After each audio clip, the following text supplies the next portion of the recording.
Hello, Sebastian Lucido 5 minute fresh start में आपका स्वागत है।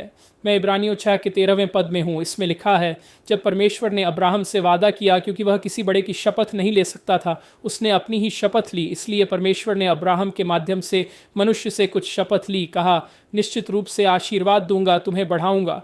और इसलिए धैर्यपूर्वक सहन करने के बाद उसने वादा प्राप्त किया। मनुष्य वास्तव में महान के नाम पर शपथ लेते हैं। पुष्टि के लिए शपथ उनके लिए विवादों का अंत होती है। इस प्रकार परमेश्वर ने वचन के वारिसों को अपनी सलाह की अपरिवर्तनीयता अधिक प्रचुरता से दिखाने का निश्चय किया। इसे एक शपथ द्वारा पुष्टि की, ताकि दो अपरिवर्तनीय चीजों के द्वारा, जिनमें परमेश्वर के लिए झूठ बोलना असंभव है, हमें एक मजबूत सांत्वना मिल सके, शरण के लिए और हमारे सामने रखी गई आशा को पकड़ सकें। यह आशा हमारे आत्मा के लिए एक लंगर के समान है, जो निश्चित और अटल है, जो पर्दे के पीछे की उपस्थिति में प्रवेश करती है, जहां अग्रदूत हमारे लिए प्रवेश कर चुका है। यहां तक कि यीशु, जो मेलकीसेदेक के क्रम के अनुसार सदा के लिए महायाजक बन गए हैं। तो भगवान का वादा हमारे लिए अटल है। ये कुछ ऐसा है जिसे हमें समझने की आवश्यकता है। एक वाचा ईसाई धर्म का एक मूल सिद्धांत है। जब मैं बाइबल स्कूल में था, तब 80 के दशक की शुरुआत में एक किताब लिखी गई थी।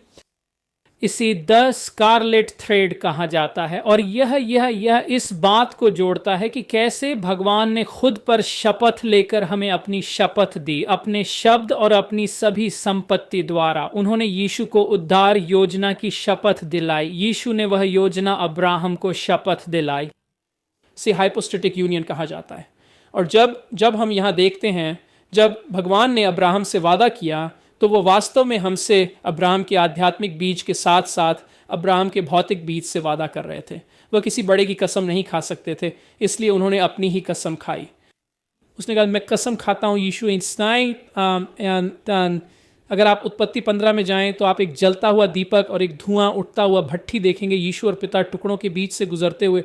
और उसी दिन बाद में यीशु ने अब्राहम के साथ एक वाचा की, तो उन्होंने एक दूसरे से सुसमाचार योजना की कसम खाई।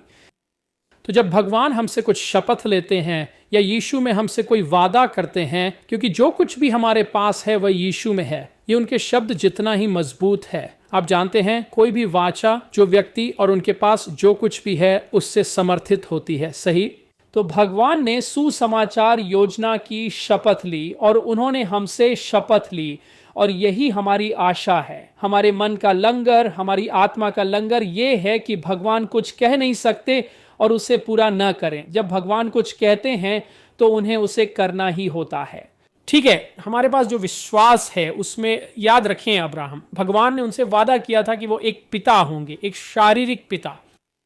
यहाँ तक कि उसकी मृत अवस्था और सारा के गर्भ की मृत अवस्था को भी बच्चों के होने के संदर्भ में उन्होंने नहीं माना। उन्होंने वाचा के वादे को अधिक महत्वपूर्ण माना, जो चिकित्सा विज्ञान, मानव अनुभव या किसी और चीज से अधिक प्रासंगिक था।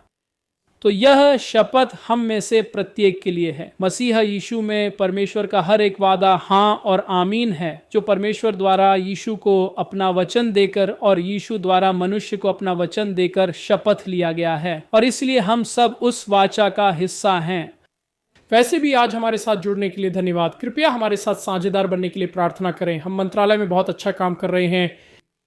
हम पाठ्यक्रम बनाते हैं जिनकी लागत हमें 15 से 30 हज़ार डॉलर तक आती है, और हम उन्हें मुफ्त में देते हैं। हजारों लोग हमारे वर्कबुक और वीडियो का उपयोग इन स्टूडियो आधारित पाठ्यक्रमों में कर रहे हैं। आपकी साझेदारी इसमें हमारी मदद करती है। कृपया इस संदेश को साझा करें, फॉलो करें और लाइक करें।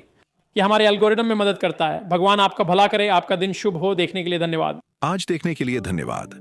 सूचित रहने और मंत्रालय के साथ खड़े रहने के लिए watchandsofttruth.com पर जाएं। आपको मुफ्त संसाधन, पूर्ण शिक्षण श्रृंखला और सुसमाचार फैलाने में हमारे साथ साझेदारी करने के तरीके मिलेंगे। आज ही watchandsofttruth.com पर दान करें।